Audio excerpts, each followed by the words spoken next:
dipersembahkan oleh Luwak hitam baru, nggak kemanisan, mantap! Selamat malam para pemirsa, ketemu lagi di Hot Room dengan saya Hotman Paris. Mulai Januari 2026 berlaku Kitab Undang-Undang Hukum Pidana yang baru telah menimbulkan reaksi yang sangat besar. Karena apa? Menyerang kehormatan presiden pidana, menyerang lembaga negara pidana. Bahkan cowok bujangan sama cewek single pun kalau hubungan intim masuk penjara. Kumpul kebo juga masuk penjara. Ini bagaimana ini? Ya, hari ini sudah 8 gugatan ke MK. Jadi gimana dong? Halo, kalau ada orang mengatakan, apakah presiden bisa melaporkan itu sebagai menyerang kehormatan? Inilah Hot Room, pasal KUH pidana baru dari kritik hingga kamar tidur.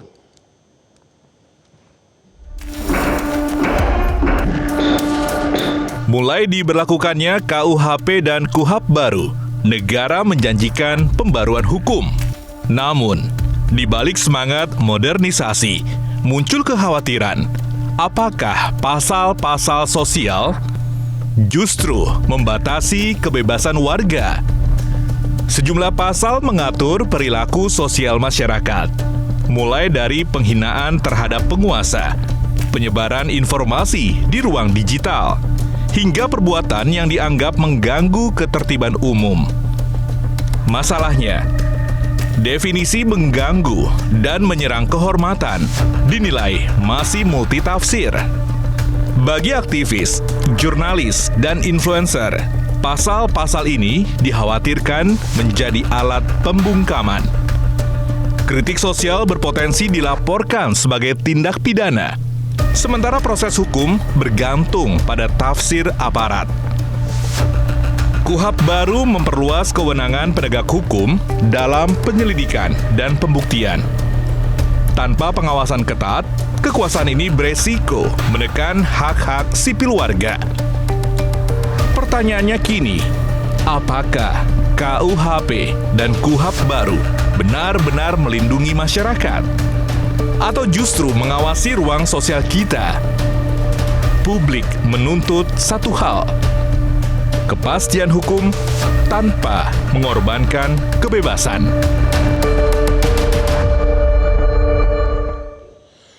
Para pemirsa, mulai Januari 2026, Hotman akan makin memperkuat stamina dengan minum kopi luwak hitam premium. Karena bakal banjir kasus-kasus, terutama kasus pidana. Bakal banyak laporan polisi mungkin yang menyerang kehormatan presiden maupun DPR. Dan itu akan membuat pengacara semakin kaya termasuk saya. Untuk itulah kopi luwak hitam premium, agar daya ingat tetap tokcer, Hotman 2 kali sehari tanpa gula. Mantap. Oke, selamat malam Bapak Wakil Menteri Hukum. Selamat malam. Selamat malam.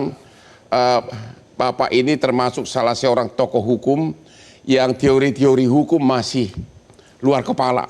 Ya, di medsos kita dengar tiap hari.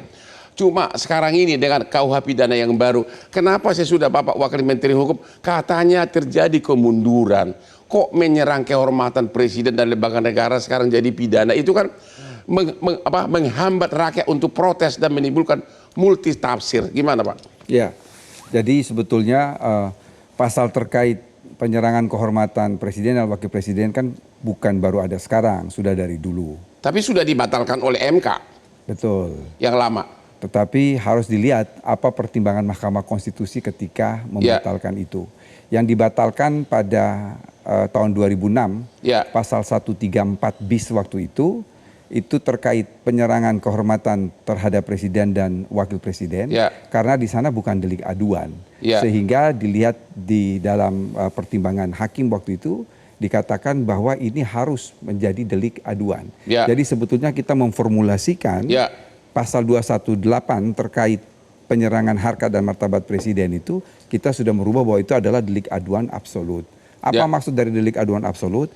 Yang bisa mengadu hanyalah presiden atau wakil presiden. Ya. Jadi kira-kira seperti itu. Tapi bahasanya kan terlalu umum, menyerang martabat presiden dan wakil presiden. Demikian juga lembaga negara. Saya kasih contoh. Kalau tiba-tiba si oknum yang suka ngomong itu loh, yang dibilang dewan apa itu perampok rakyat, apa itu termasuk penghinaan atau bajingan tolol disebut kepada presiden, itu menyerang kehormatan. Jadi begini, dimanapun yang namanya delik yang berkaitan dengan defamation, itu adalah kalau kita dalam hukum pidana disebut dengan istilah subjektif delik. Apa maksud subjektif delik? Subjektif delik itu betul-betul dia sangat subjektivitas. Jadi itu terlepas dari penafsiran aparat penegak hukum, apakah orang itu merasa terhina ataukah tidak dengan ucapan itu. Tetapi di dalam KUHP yang baru ini, dia ada alasan penghapus pertanggungjawaban pidana. Jadi dalam ayat 1 dikatakan menyerang kehormatan presiden, tetapi pada ayat 2-nya dikatakan tidak dapat dipidana apabila itu demi kepentingan umum. Lalu kemudian dalam penjelasan dia memberikan batasan. Apa yang dimaksudkan dengan menyerang kehormatan presiden? Hanya ada 2 di situ. Yang satu adalah menista. Menista itu adalah merendahkan martabat seseorang. Apa contoh merendahkan martabat seseorang? Mempersonifikasikan seseorang itu dengan kebun binatang. Itu merendahkan martabat. Kemudian yang kedua adalah ketika kita berbicara mengenai ada alasan, yang kedua adalah memfitnah. Saya kira memfitnah itu jangankan hukum positif, ajaran agama juga memang tidak membolehkan itu. Jadi memfitnah ini adalah lahir dari ajaran agama yang dipositifkan oleh hukum pidana sebagai suatu tindak pidana. Yang kedua, dia ada alasan penghapus pidana. Apabila itu dilakukan demi kepentingan umum atau untuk membela diri, tidak bisa dipidana. Lalu apa wujud kepentingan umum? Di situ dijelaskan, wujud kepentingan umum itu antara lain adalah melakukan kritik terhadap kebijakan pemerintah. Kritik itu diwujudkan antara lain dalam unjuk rasa. Artinya pasal itu satu, dia membolehkan kritik. Yang kedua, kritik dalam bentuk unjuk rasa dibolehkan. Jadi kalau kita melihat dalam satu kesatuan antara pasal dan penjelasan, maka di situ sebetulnya dia tidak menghalangi kebebasan berdemokrasi, tidak menghalangi kebebasan berekspresi, mengeluarkan pikiran baik lisan maupun tulisan. Tapi kan karena Bapak ahli hukum, dosen lagi, bisa membahas secara detail begitu. Kalau di kepolisian bagaimana nasibnya nanti? Itulah tugas kami selama 3 tahun ini, sudah memberi pengarahan kepada teman-teman aparat penegak hukum. Profesor Topo dan saya membuat buku anotasi dan itu sudah sekitar 15.000 eksemplar. Itu dibeli oleh teman-teman jaksa, teman-teman hakim, teman-teman di kepolisian. Jadi mereka membaca bagaimana suasana kebatinan, maksud kami pembentuk undang-undang merumuskan berbagai pasal tersebut dalam kitab undang-undang hukum pidana. Jadi mereka sudah tahu, artinya sudah ada kesamaan frekuensi untuk bagaimana menerapkan pasal ini. Kalau begitu biar rakyat langsung tahu. Itu seperti siapa itu yang suka ngolok-ngolok presiden dengan kata-kata bajingan tolol. Saya mau tanya Bapak sekarang, kalau saya mengucapkan bajingan tolol ke presiden sekarang ini, kena nggak pasal ini? Kembali lagi kepada subjektivitas orang yang dicemarkan nama baiknya. Kalau saya pribadi, ketika misalnya ada satu kebijakan, lalu menghujat kebijakan itu, bagi saya itu bukan suatu penghinaan, tapi itu suatu kritik. Walaupun ada kata-kata bajingan tolol loh. Kalau saya itu sebagai suatu kritik. Kalau kemudian orang itu disamakan dengan kebun binatang, itu sudah lain perkara. Itu sudah menista, itu merendahkan martabat seseorang. Tapi sekali lagi saya katakan, itu bersifat subjektif, sangat subjektif. Dan subjektif itu adalah dari orang yang diserang kehormatannya. Saya mau katakan begini, apa tuh fungsi hukum pidana itu? Fungsi hukum pidana itu adalah fungsi melindungi. Siapa yang dilindungi? Yang dilindungi itu adalah individu, masyarakat, negara. Pertanyaan lebih lanjut, yang dilindungi itu apa saja? Satu adalah nyawa, dua adalah properti. Tapi jangan lupa, yang harus dilindungi itu adalah dignity, martabat. Martabat ini kalau terhadap individu jelas kan bahwa pasal-pasal yang berkaitan dengan kesusilaan termasuk dalamnya defamation. Sama halnya juga ketika yang akan kita lindungi ini adalah negara. Jangan lupa bahwa meskipun kalau dalam Di dalam undang-undang mengatakan simbol negara itu adalah bendera, lagu, lambang negara. Tetapi dimanapun presiden dan wakil presiden itu adalah salah satu simbol negara. Sebagai pejabat personifikasi. Sebagai pejabat publik, bukankah harus sebenarnya sudah siap menerima kritikan ataupun? Oh iya, kalau sebagai pejabat publik betul harus menerima kritik. Kan kritik dengan menghina berbeda, kritik dengan memfitnah berbeda. Tapi batasannya tadi sangat sudah kabur. Saya katakan. Begini, ya, kalau kita belajar hukum, membuat undang-undang itu adalah satu urusan. Menafsirkan undang-undang itu adalah urusan berikutnya. Itulah yang jadi masalah. Mau saya katakan undang-undang selekap apapun tidak akan hilang dari interpretasi. Itulah yang jadi masalah, takutnya dalam karena oleh karena itu dibatasi oleh pembentuk undang-undang. Menghina hanya dibatasi dua. Satu menista, dua memfitnah, yang lain tidak. Menista itu apa? Yang tadi di dalam anotasi kita menyamakan seseorang dengan kebun binatang, atau mohon maaf, pernah terjadi di masa lalu ada seorang mahasiswa di Gorontalo yang kemudian menjemput presiden dengan maaf alat kelamin. Kalau menurut Bang Hotma itu menghina atau bukan? Menghina. Sekarang saya mau mengatakan kita ini punya Pancasila atau tidak punya kan? Apakah kita menghujat orang bajingan tolol itu sesuai dengan sila kemanusiaan yang adil dan beradab? Tidak. Ya sudah, kan sudah bisa jawab. Jadi jangan lupa dasar kita itu adalah Pancasila. Makanya saya tanyakan, apakah kalau kita menghujat orang itu sesuai dengan sila kemanusiaan yang adil dan beradab? Jadi pasal ini tidak ada perdebatan yang berarti di antara para ahli waktu itu yang menyusun. Semua setuju? Kami semua setuju. Oke, sekarang kita ke lembaga negara. Kalau kita kan sering lihat di medsos, DPR itu adalah Dewan Perampok Rakyat. Itu termasuk penghinaan nggak? Begini, soal pasal 240 tentang penghinaan terhadap lembaga negara. Pasal penghinaan terhadap lembaga negara ini kembali lagi, kami ambil dari putusan Mahkamah Konstitusi tahun 2006 ketika pasal 134 bis itu diuji di Mahkamah Konstitusi. Dalam satu pertimbangan, dan pertimbangan itu bersifat ratio residendi, artinya pertimbangan yang bersifat mengikat, di situ dikatakan kalau penghinaan terhadap lembaga negara janganlah menggunakan pasal 134 bis, tetapi kembali kepada pasal 207 KUHP yang lama. Pasal 207 KUHP yang lama itu cuma ditambahkan oleh Mahkamah Konstitusi harus menimbulkan akibat. Artinya itu dirumuskan secara material. Akibat apa? Kerusuhan dan lain sebagainya. Yang kedua dikatakan kalau toh tidak menimbulkan akibat maka dia bersifat absolut. Artinya yang melapor itu adalah harus pimpinan lembaga. Itulah yang kemudian kita rumuskan dalam pasal 240 KUHP. Yang lebih lanjut kita mau mengatakan kalau kita pakai pasal 207 itu mohon maaf terlalu luas. Karena penguasa negara itu penguasa umum itu kan banyak. Mulai dari atas sampai di daerah. Di dalam KUHP ini dibatasi. Hanya presiden, wakil presiden, MPR, DPR, DPD, Mahkamah Agung, Mahkamah Konstitusi. Kalau begitu karena rakyat ini kan banyak yang tidak mengerti hukum. Di medsos kita sering melihat berseliuran hujatan. DPR adalah Dewan Perampok Rakyat.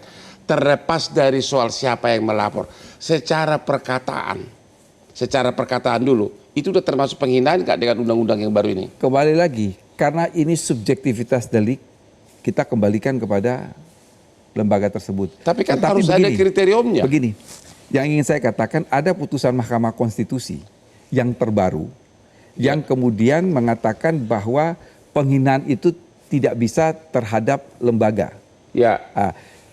Kalau kita melihat pada pertimbangan, ini memang dia bergeser dari pertimbangan tahun 2006.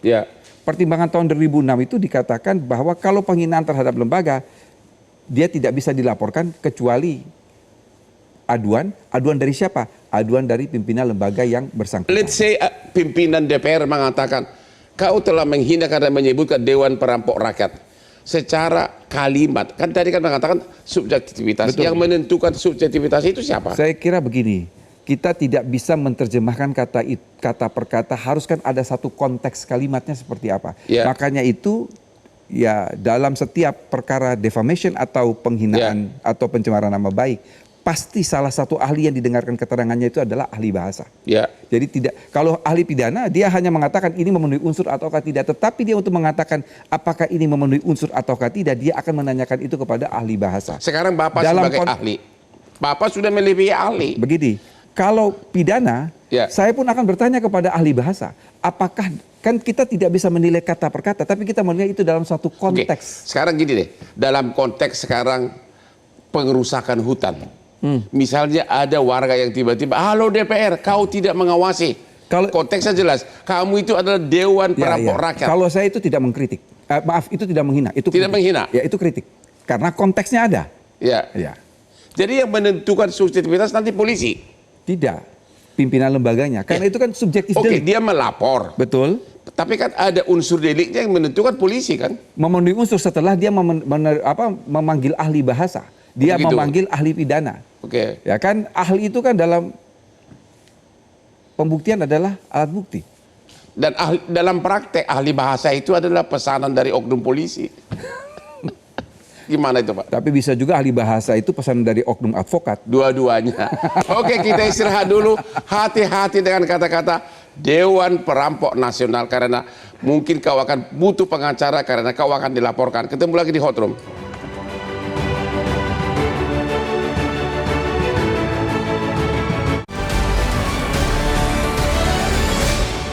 Dipersembahkan oleh Luak hitam baru, kemanisan, mantap. Dipersembahkan oleh Luak hitam baru, nggak kemanisan, mantap. Ketemu lagi di Hot Room. KUH pidana yang baru, dari kritik hingga ke kamar tidur. Kita narsum kita adalah nama yang sangat keren, Edward Omar Syarif Hires, lebih keren dari nama Hotman Paris, Wakil Menteri Hukum RI. Pak Wapen, sudah banyak rekan-rekan saya mulai ketakutan Pak. Masih bujangan, pacarnya pun masih single, tapi kalau terbukti melakukan hubungan intim masuk penjara, ancamannya 1 tahun. Belum lagi yang tinggal bersama. Walaupun sama-sama single, kalau hidup seperti suami istri, ancamannya 6 bulan penjara. Jadi kau hati-hati semua ya. Ini bagaimana Pak?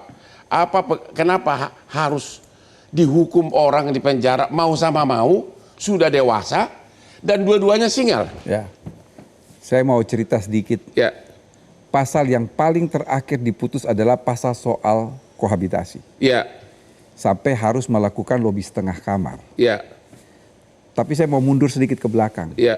Waktu kami sosialisasi draft kohabitasi ini di 21 provinsi di Indonesia, ada cerita menarik.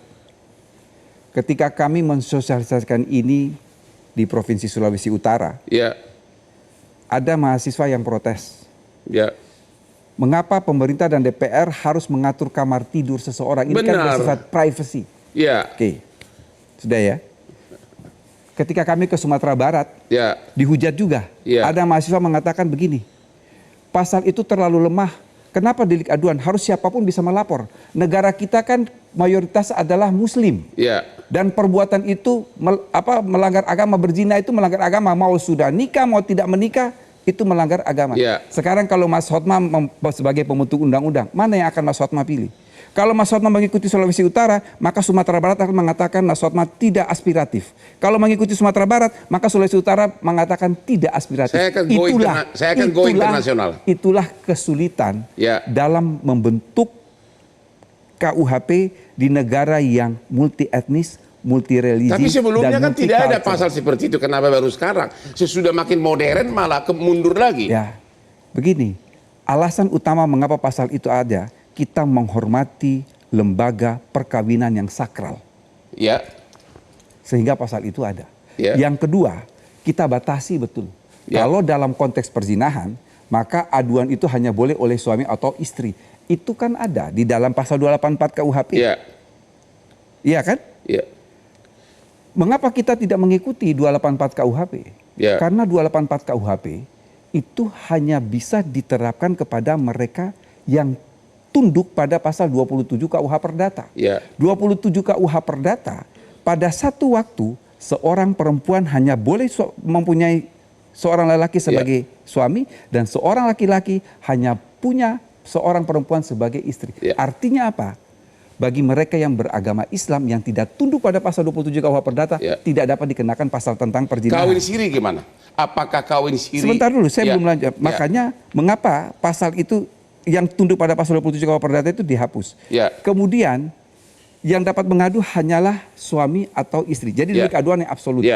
Kemudian bagaimana dengan kohabitasi? Ini yang dapat mengadu adalah orang tua atau anak dari yang tidak ada masa sih ikatan seorang perkawinan anak sah. ngurusin ranjang ibunya? Sama halnya ketika orang tua juga apa dia akan tega untuk melaporkan anaknya. Ini yang mau saya katakan, bahwa di satu sisi pasal itu adalah berkaitan dengan moral value, tetapi yang kedua itu tidak bisa digunakan sembarangan tanpa ada aduan. Mengapa pasal ini harus ada? Sekali lagi itu adalah moral value. Yang kedua adalah menghormati lembaga perkawinan. Yang ketiga kita ini multi etis, multi religi. Perkawinan yang mana? Perkawinan yang mana? Kawin siri diakui Kak? Persoalan kawin siri tidak disebut di dalam KUHP. Jadi? Di situ hanya mengatakan bahwa soal perkawinan kita tunduk pada undang-undang. Berarti kawin siri tidak diakui?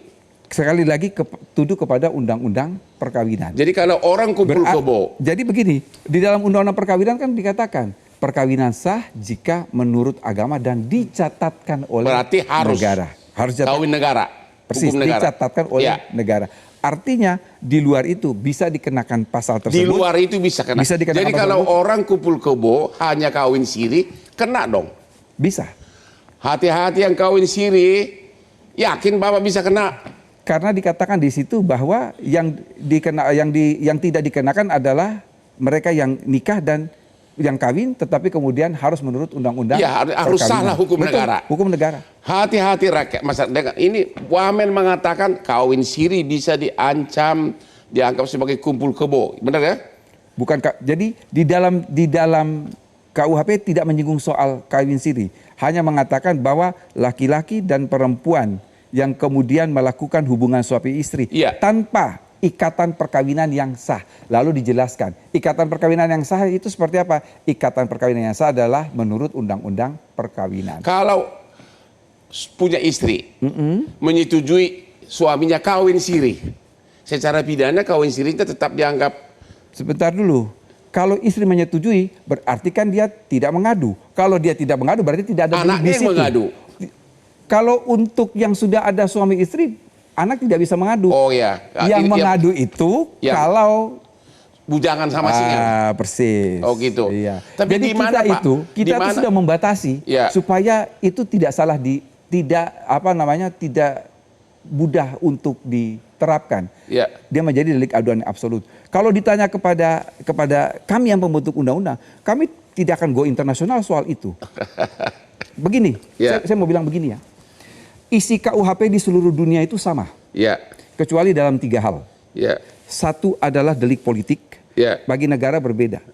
Yang kedua adalah soal defamation, penghinaan. Jadi saya selalu mengatakan begini, ketika berbicara penghinaan, itu gak usahlah dibilang Amerika begini, Jerman begini, bullshit. Kita berbeda budaya. Yang ketiga adalah soal tindak pidana yang berkaitan dengan seksual. Itu setiap negara berbeda.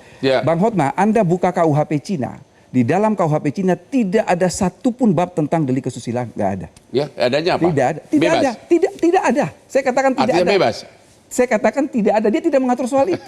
Oke, kalau gitu saya tanya lagi, pengertian kumpul kebo. Kalau di ibu kota ini kan, kumpul kebo itu dalam versi modern. Si koko cuma mungkin datang 2 jam, pulang. Tapi mereka sudah seperti suami istri, semua fasilitas istri dikasih apartemen, uang bulanan, tapi dia walaupun sama-sama single, pulang. Datang lagi besoknya, pulang cuma 2 jam, habis bertempur. Pertanyaannya, itu termasuk kumpul kebo nggak? Termasuk. Termasuk kata Wamen, halo para yang di apartemen sekarang ini ada ribuan pasangan.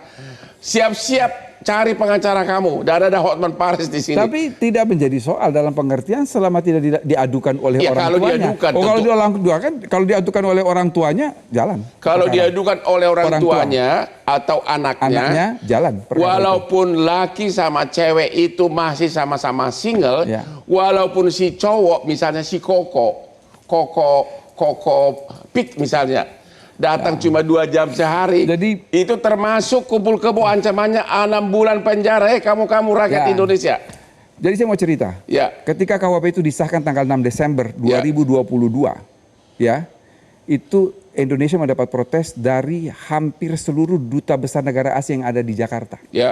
Dan kemudian waktu itu Presiden Joko Widodo meminta bersama Menteri Luar Negeri Bu Retno Marsudi untuk saya menjelaskan kepada para duta besar. Setelah saya menjelaskan panjang lebar, diam semua.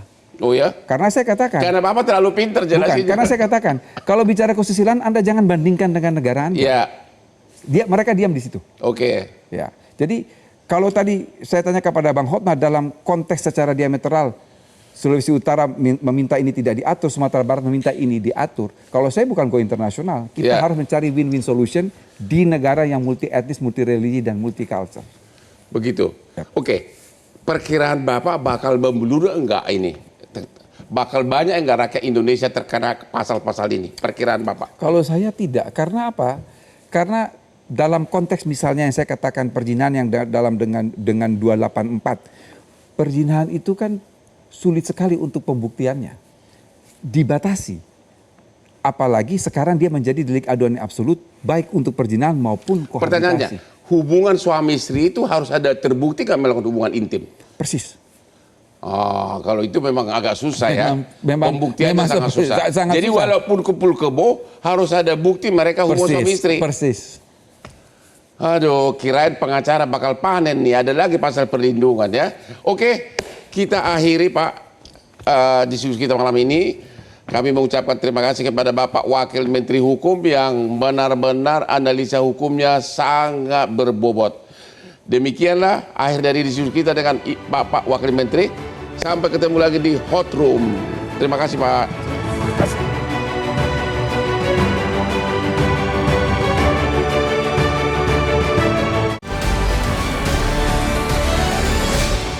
Dipersembahkan oleh Hitam baru, nggak kemanisan, mantap. Dipersembahkan oleh Luwak hitam baru, nggak kemanisan, mantap.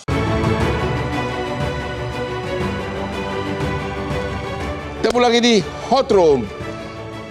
Dan sekali lagi, kalau Anda tidak kenal anak dan istrimu pada saat Anda semakin berumur, sering-seringlah minum kopi luwak. Karena kopi luwak itu, kopi pada umumnya akan memperlama daya ingatmu. Kalau kau sudah hilang daya ingat, maka kau akan lupa sama anak istrimu. Kopi luwak hitam premium adalah cara paling efektif untuk meningkatkan daya ingat. Mantap. Pak Jamin Ginting, apa tanggapan Bapak terhadap KUH pidana yang baru, khususnya tentang menyerang martabat presiden dan wapres dan lembaga negara setelah sebelumnya tahun 2006 MK telah pernah membatalkan ketentuan yang sama? Kalau saya melihatnya begini ya, dalam perspektif negara modern saat ini, ya tentu kita harusnya lebih bijaksana dalam memberikan kesempatan kepada masyarakat untuk memberikan kritik. Permasalahan utama ya di negara asalnya sendiri di Belanda ini sebenarnya sudah tidak ada lagi. Bahkan raja di sana mau dikritik, mau diapa terserah. Kritik sama penghinaan batasannya apa? Ya, tentu ini agak sulit Bang. Karena kalau dalam praktek nantinya apa yang disebut sebagai kritik, apa sebagai penghinaan. Saya kasih contoh. Kalau orang ingin mengatakan presiden koruptor begitu ya. Lalu dia bisa dibikin gambar tikus, lalu kepalanya presiden. Nah itu kalimat itu apakah kategorinya sebagai kritik atau sebagai fitnah? Menurut Anda? Begitu. Saya bilang kritik. Walaupun sudah gambar tikus. Gambar tikus dan kepalanya presiden. Hah? Jadi di kalimat itu adalah kritik kepada... Kalau disebut presiden bajingan tolol? Kalau disebut bajingan tolol dalam konteks apa? Kalau dalam konteksnya memang... Pasti dalam konteks mengkritik kebijakannya. Kebijakannya itu kritik. Tetap kritik. Tetap Jadi kritik. apa dong yang dimaksud dengan menyerang martabat? Nah, kalau menyerang martabat itu kalau ada ancaman yang menjurus kepada... Contohnya dituduh dia sebagai orang melakukan perselingkuhan atau apa. Jadi jangan presiden itu harus sama kedudukannya dengan masyarakat dalam konteks kritik itu sendiri. Jadi menurut Anda pasal ini seharusnya tidak ada berkelebihan atau apa? Begini Bang, jadi dalam konteks kita mempersamakan pengaduan, tadi kan ini kan delik aduan, ya. Tadi sifatnya subjektif. Ya. Nah kalau sifatnya subjektif kan tergantung kepada orangnya, dia merasa dihina atau nggak merasa dihina. Tapi kan unsur delik kan tidak bisa subjektif. Unsur delik itu harus pasti. Itu makanya karena tadi kan kalau deliknya subjektif berarti kan tergantung kepada orangnya Bang. Iya. Nah kalau kepada orangnya berarti kan orangnya menentukan saya merasa dihina atau enggak. Karena dia akan melakukan pengaduan. Tapi kan perasaan orang beda-beda. Sementara hukum kan harus ada kepastian. Nah, mana pidana, mana tidak pidana. Nah, itu maka saya katakan lebih baik pasal itu tidak ada. Jadi Bapak mengatakan tidak setuju terhadap pasal itu? Ya harusnya pasal itu nggak usah diadakan. Artinya semua orang sama, yang merasa dihina, yang merasa apakah dia presiden, apakah dia bukan presiden, satu pasal aja sama. Tapi Pak Wamen pernah mengatakan ya, namanya presiden kan manusia, berhak juga mempertahankan nama baiknya. Iya berhak. Memang jadi, saya sepakat untuk berhak itu. Ya tapi, kenapa Pak bilang itu nggak perlu, harus dihapus? Saya katakan semua persamaannya sama di hadapan hukum. Yeah. Apakah dia presiden, apakah dia bukan presiden, pasalnya sama terkait dengan penghinaan. Yeah. Kalau orang merasa dihina, silakan dia melakukan pengaduan begitu. Jadi nggak harus dikatakan. Bapak sebagai ahli hukum pidana mengatakan pasal ini seharusnya tidak ada sekarang ini. Pasal ini pasal sama aja kayak penghinaan biasa kepada masyarakat seperti biasa. Tidak perlu, presiden juga sama begitu. Jadi mempunyai kedudukan yang sama di tidak depan perlu hukum. Harus memakai istilah presiden. Jadi, begitu. Maksud saya begini, tidak perlu dicantumkan kalau presiden pasalnya ini hukumannya lebih berat. Karena dia kalau masyarakat pasal seperti lain, ini. Ya? Jadi semua satu aja sama. Jadi karena semua di hadapan hukum juga sama. Terima kasih. Begitu. Pak pengamat politik Adi Prawitno, dengan adanya pasal itu kamu siap-siap nggak masuk penjara kalau kau mengkritik sembarangan, kalau kau bilang, hei kau bajingan tolol. Ya terus terang Bang Hosman, dengan adanya KUHP yang baru ini di kalangan aktivis pegiat demokrasi, sangat menimbulkan rasa was-was dan ketakutan. Khawatir pasal ini multitafsir, menjadi pasal karet, dan kemudian menyasar kelompok-kelompok kritis yang selama ini memang cukup aktif memberikan kritik-kritik kepada pemerintah dan kepada misalnya presiden. DPR disebutkan Dewan Perampok Rakyat. Betul, kan banyak sekali olok-olok ke DPR. Iya kan, bubarkan DPR.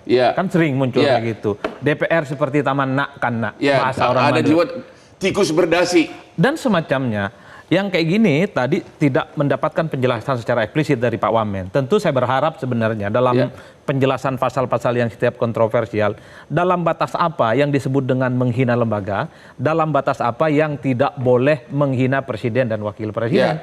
Contoh, sekarang kan penuh sekali Bang, di medsos kita dengan influencer. Dia mengkritik ini, mengkritik itu, ujung-ujungnya isinya kebun binatang. Ujung-ujungnya sumpah serapah. Ujung-ujungnya alat vital yang muncul. Apakah itu juga dianggap sebagai bagian dari menghina martabat lembaga, menghina martabat presiden dan wakil presiden? Menurut Anda? Bagi saya ini menimbulkan efek yang sangat mengkhawatirkan setelah mendengarkan penjelasan Pak Wamen. Itu sangat tergantung subjektivitas. Apakah seseorang yang mendengarkan itu merasa dihina dan direndahkan? Apakah lembaga sesuatu yang telah disebut dibubarkan seperti taman kanak-kanak, lembaga korup itu juga akan menimbulkan efek subjektivitas. Kalau dalam konteks diskusi kita hari ini seakan-akan baik-baik saja, fine. Ada koridor-koridor tertentu yang disebut dengan penghinaan dan merendahkan. Tapi kan kita juga tahu bagaimana publik kita yang pengetahuan hukumnya rendah, penegak-penegak hukum kita juga tidak secara komprehensif memahami itu aturan yang dijelaskan tadi. Dan yang paling penting saat ini banyak sekali apa yang disebut dengan rekayasa ketersinggungan. Kalau ini yang kemudian digunakan, orang cepat merasa tersinggung. Apalagi lawan politik begitu.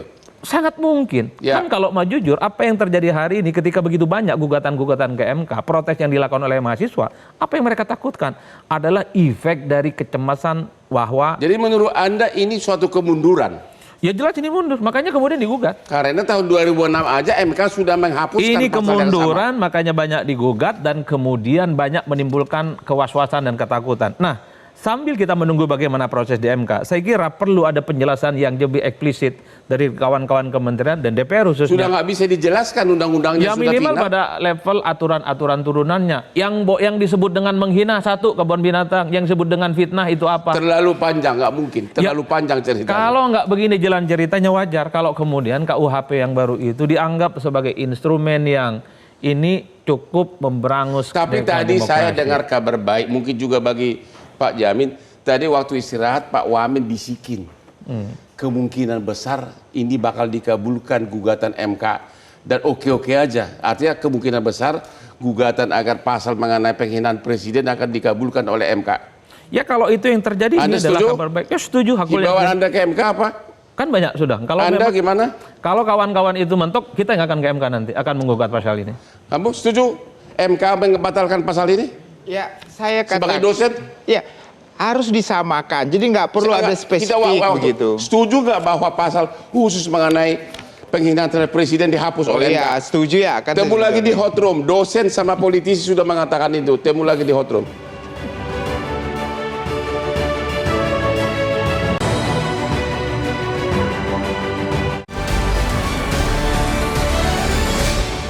Dipersembahkan oleh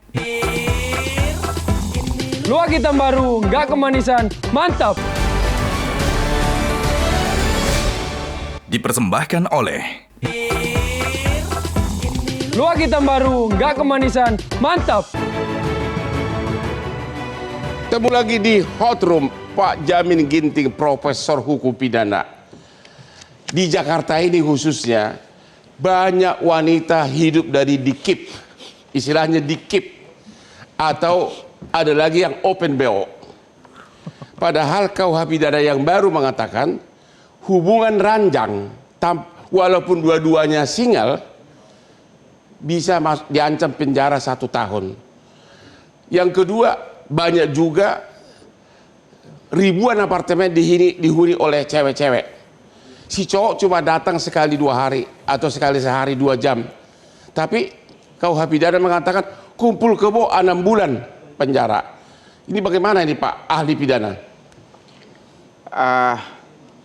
Ya tentu kita melihat ini dari perspektif apa. Kalau perspektif agama tentu ya ini hal yang dilarang. Tapi kalau dalam perspektif hukum kita harus melihat bagaimana menjaga ketertiban umum yang harus dilakukan. Kalau saya having a good time di kamar, ketertiban umum siapa yang dilanggar? Nah sekali lagi ya Bang. Kalau saya lihat begini, jadi 4.11, 4.12, 4.13 ini sebenarnya mengganggu ketertiban umum. Tetapi dalam pelaksanaannya yang boleh melakukan pengaduan adalah personal orang yang merasa terganggu tersebut. Jadi ingin menjaga ketertiban umum, tetapi pengaduan itu diberikan kepada orang perorangan yang secara... Menurut Anda kalau orang sekarang ini 65% perantau ke Jakarta itu adalah wanita dan sebagian besar menganggur, dan kalau kebetulan dia dapat rezeki punya pacar koko-koko, apakah itu dianggap melanggar ketertiban umum kalau dia mencari nafkah untuk melanjutkan hidupnya dan dilakukan itu di kamar tertutup? Nah ini jadi kalau kita lihat dalam konteks pasal 4.11 ini sudah jelas Bang dikatakan, bukan hanya orang yang sudah menikah, orang yang belum menikah melakukan hubungan suami istri atau persetubuhan.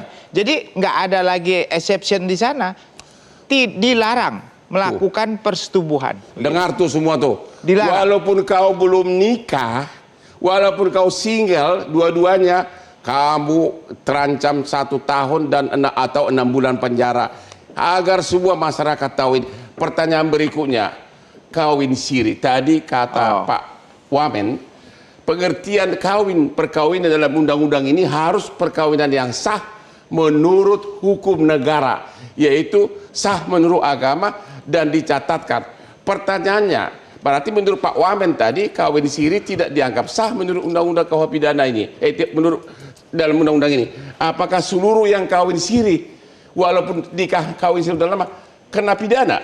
Begini, kita harus bedakan penafsiran pidana dengan keperdataan, Bang. Kalau konteks pidana, dia sudah dikatakan perkawinan yang sah. Ya. Kalau kita mengacu perkawinan sah kepada undang-undang pokok perkawinan, undang-undang yang sah berdasarkan agamanya masing-masing itu sudah dianggap sah.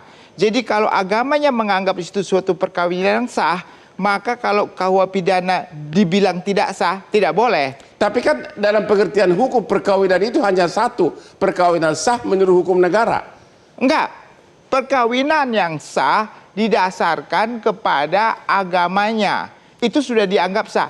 Negara hanya mencatat perkawinan tersebut. Menurut, jadi saya setuju dengan Pak Wamen, perkawinan sah adalah hukum negara. Jadi kalau orang pidana ini material, bukan formil. Pencatatan itu adalah formil, sedangkan sah atau tidak jadi itu adalah menurut material. Bapak bahwa kawin siri itu tidak perlu diancam KUH pidana. Kalau ada kawin siri itu bukan yang bisa dipidana berdasarkan menurut pasal Pak Wamen dari Wakil Menteri Hukum katanya bisa. Sekarang kita tanya kepada politisi, apakah Anda pelaku kumpul kebo juga? Alhamdulillah sejauh ini aman, Bang. Oke, kalau itu sama kita, sama-sama. Aku juga agak tobat kok. Menurut Anda terancam nggak banyak nafkah orang, banyak ribuan apartemen yang dihuni oleh para cewek-cewek. Ya, terancam gara-gara pasal ini, karena lakinya nggak berani lagi. Kalau kita membaca KUHP yang baru ini akan banyak ani-ani dan koko-koko yang akan berurusan dengan persoalan hukum. Akhirnya tidak laku. Karena persoalan kohibitasi, kumpul kebo atau apalah judulnya itu sudah diatur hari ini. Itu artinya apa? Ya sekalipun kita tidak setuju, sekalipun itu dianggap bertentangan dengan agama dan seterusnya, kalau ini sudah menjadi sebuah pasal, apa boleh buat? Ini tentu menjadi warning. Tapi ada footnote-nya, Bang. Ini kan menjadi delik aduan. Kalau ada yang merasa, mungkin orang tuanya nggak happy, merasa terganggu dan menimbulkan keributan umum, ini akan menjadi persoalan. Tapi hanya dilaporkan aja, orang sudah takut.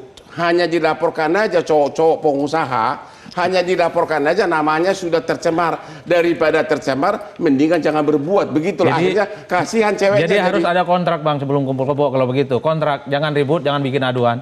Selesai. Tapi kan secara pidana tetap itu nggak berlaku. Pada teknis saja, Bang. Kalau kontrak itu dilakukan, maka ini untuk menghindari hal-hal yang sifatnya delik aduan. Kan disebutkan yang berhak melapor itu orang tua dari si pelaku, dua orang atau anaknya. Betul. Jadi kalau saya cowok kaya, ini juga nasihat kepada para koko-koko, kalau begitu agar aman, kamu kasih nafkah uang bukan hanya sama ceweknya tapi juga ibunya sama anaknya, begitu agar aman. Ya, uang pengamannya harus kemana-mana. Oh begitu, Pak. Itu supaya tidak ada delik aduan kemana-mana, Bang. Kalau si ibu atau si anak sudah sering menerima uang dari si cowok ini, apakah itu dianggap setuju hubungan intim tersebut, setuju kumpul kebo sehingga legal standingnya untuk mengajukan sudah tidak ada?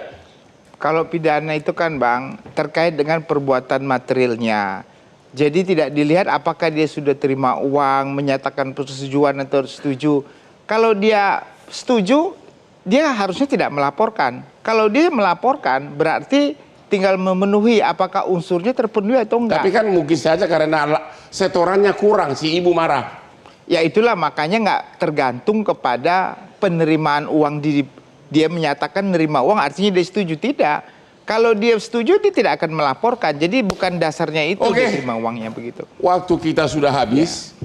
Jadi di akhir sesi ini saya hanya mengingatkan kepada teman-teman saya pengusaha, walaupun kau masih bujangan, juga teman-teman saya wanita-wanita cantik, ada pramugari, bahkan ribuan apartemen diisi istilahnya di KIP atau open BO. Hati-hati, hati-hati, ancaman 1 tahun penjara dan 6 bulan penjara. Dari mulai sekarang, you keep lah nomor teleponnya pengacara, khususnya Hotman Paris, setiap waktu kamu akan dilaporkan. Demikianlah akhir dari diskusi kita malam ini. Sampai ketemu lagi di Hot Room setiap hari Rabu jam 9. Hati-hati, kumpul kebo.